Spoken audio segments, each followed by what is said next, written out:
சீக்கிய குக்கிங் சேனலில் காரசாரமான சட்னி வைக்க போகிறோம். 5 தக்காளி எடுத்துருக்கு, சின்ன வெங்காயம் 1 கப்பு, வெள்ளைப்பூடு 1 பூண்டு, ஒரு 15-10 மிளகா உங்களுக்கு காரத்துக்கு ஏற்ற செஞ்சுக்கிடலாம்.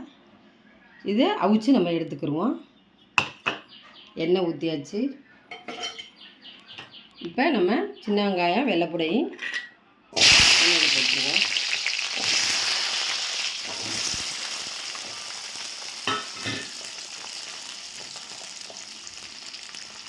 தக்காளி நம்ம இந்த மாதிரி கட் பண்ணி வச்சுக்கிடுவோம்.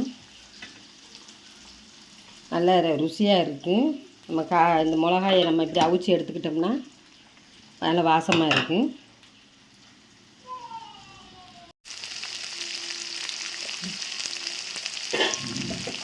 நல்லா முழுசாகவே இப்படி போட்டுருங்க. வெட்ட தேவையில்லை. நம்ம நறுக்குன்னா கொஞ்சம் ரொம்ப வதங்கிடும். இந்த மாதிரி போட்டால் தான் நம்மளுக்கு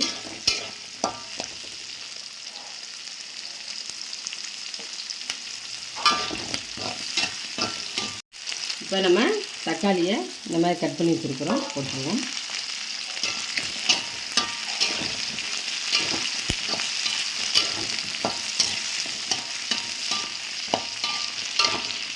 இந்த மாதிரி நீங்கள் காரசாரமாக இட்லி தோசைக்கு செஞ்சு பாருங்கள். நம்ம நல்லா டேஸ்ட்டாகவும் இருக்குது, காரமாகவும் இருக்கும்.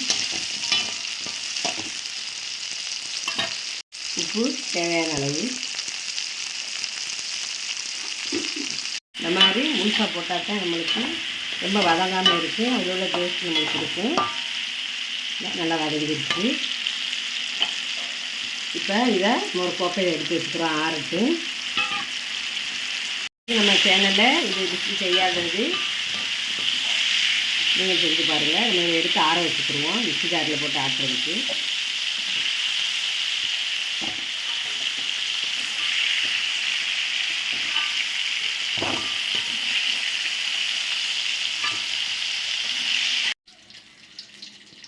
இப்போ நம்ம இந்த எண்ணெயிலேயே நம்ம கடுகு உளுந்து கருவேப்பிலையை போட்டு தாளிச்சுக்கிடுவோம்.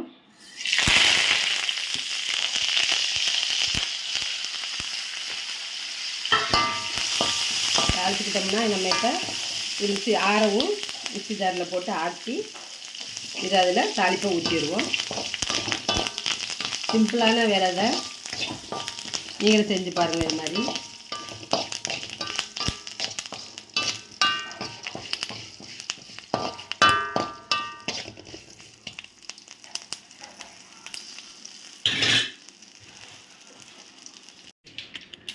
இப்போ இந்த மிளகாயை ஒரு அரைச்சிக்கிடுவோம். இது ஆறுற வரைக்கும்.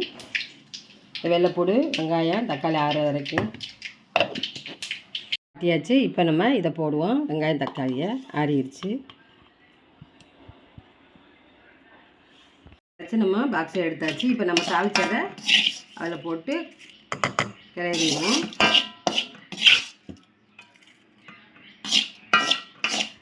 ஒரு வித்தியாசமான ஒரு ரெசிபி.